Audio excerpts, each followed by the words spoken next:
Hello, it's Dr. Seth Jarrell. I wanted to talk to you today about insulin.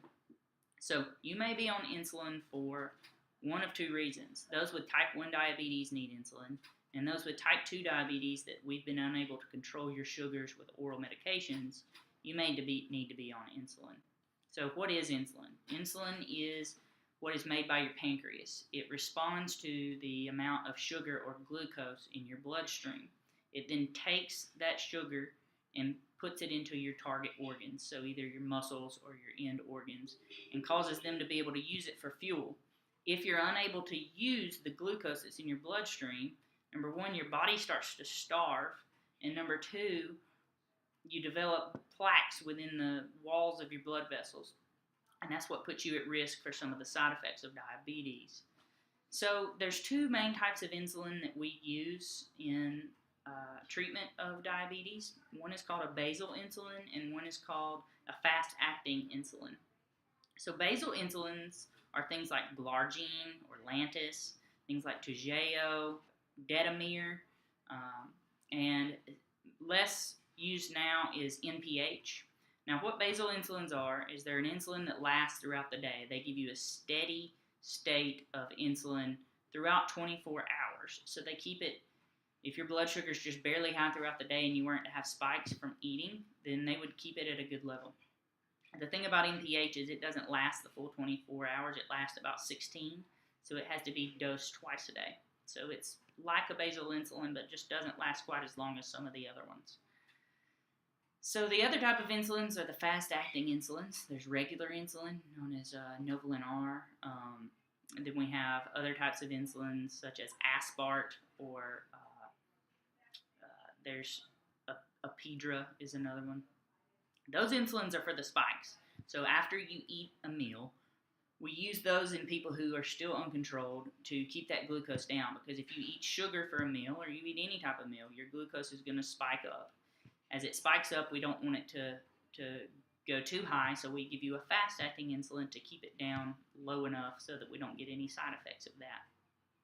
So the fast-acting insulins usually last between 2 and 3 hours, so we get, right after you eat, it goes right back down, and then it goes out of your system. Now, regular insulin lasts a little bit longer. It lasts about 6 hours, so we try not to use it as much.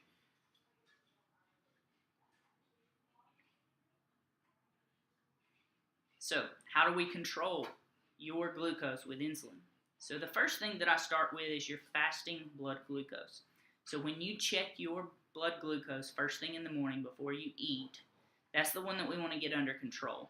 The goal is to first get that less than 140. Sometimes I drop that down to 120, but it just depends on each patient. First is we start at 140.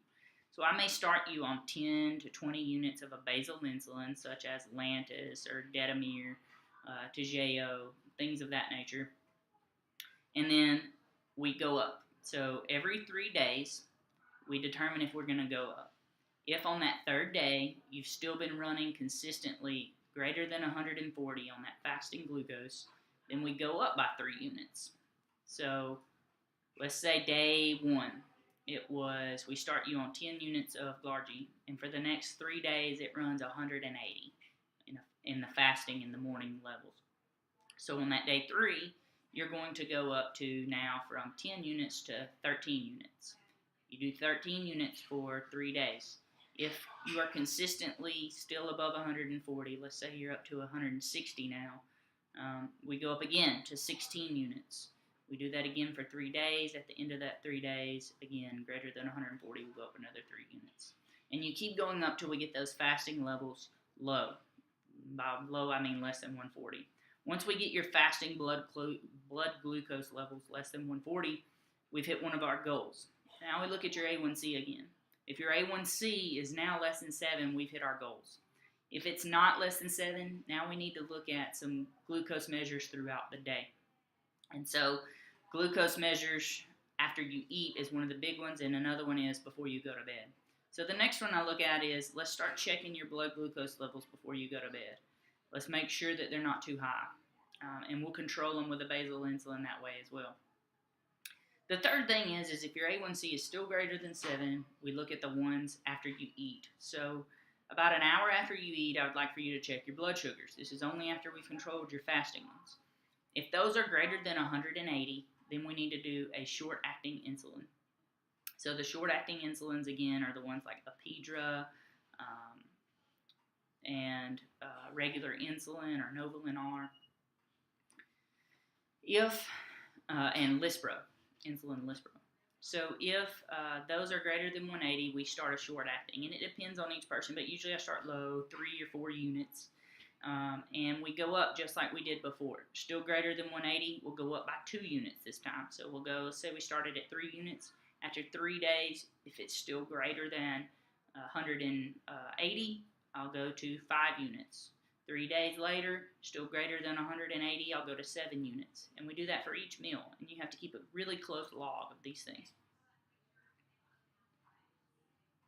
The other thing I want to talk to you about is keeping a log. It's very important to keep a journal every day of your blood sugars. So if you're on insulin, what I would like for you to first do is to keep those fasting blood sugars. So if you have a computer or a smartphone, you can just keep a spreadsheet there. You put the date, and then right beside it, you put the fasting blood sugar, and then you put any other blood sugars that you've checked, and then any low values, which we'll talk about in a second.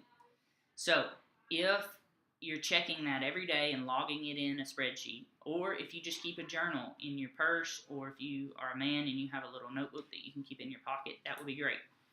Keep a close eye on these blood sugars so that when you come into the office, you bring it and I can review it with you and we can decide what we need to do with your insulin. The other thing is low blood sugars. So I want you to keep a very close eye on low blood sugars. If your blood sugar is ever less than 70, that's a concern to me, and we need to make some changes. Some signs of low blood sugars are you're starting to sweat, you're feeling your heart race away from you, you're getting dizzy. That's a time that you should check your blood sugar. And if it's less than 70, then we need to make an appointment to make some adjustments. Anytime you have those type of symptoms, that should be the first thing you do is check your blood sugar and write it down in your journal for me. What happens if you take too much of your insulin? If you take too much or the wrong type, you need to let somebody know. What we need to do then is for every hour after that, you need to check your blood glucose.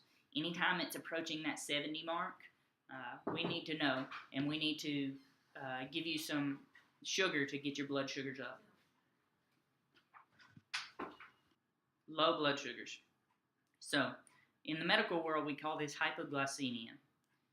What do you do if you have low blood sugar? Well, the first thing is you need to check your blood sugars if you're having the symptoms. If it's low and less than 70 is what I mean by low, then we need to get it back up as soon as possible. So you're going to need to have some type of sugar near you at all times. So that means either a small candy bar, there's actually glucose tablets, there are sugary drinks, you can do orange juice or something like that you need to keep with you at all times in case that happens. And you should take it right afterwards.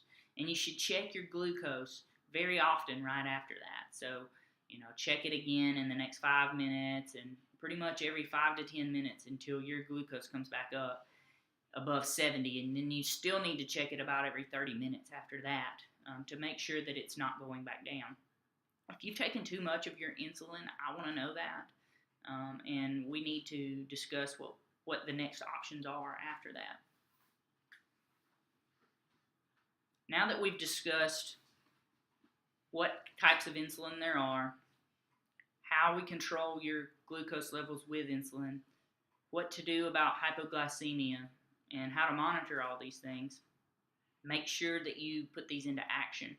We can go over these as many times as you need to. You can rewatch this video as many times as you need to. This is really important to your health. If you need anything, please let us know. Give us a call. We'll get you in for an appointment as soon as we can. Thank you and have a great day.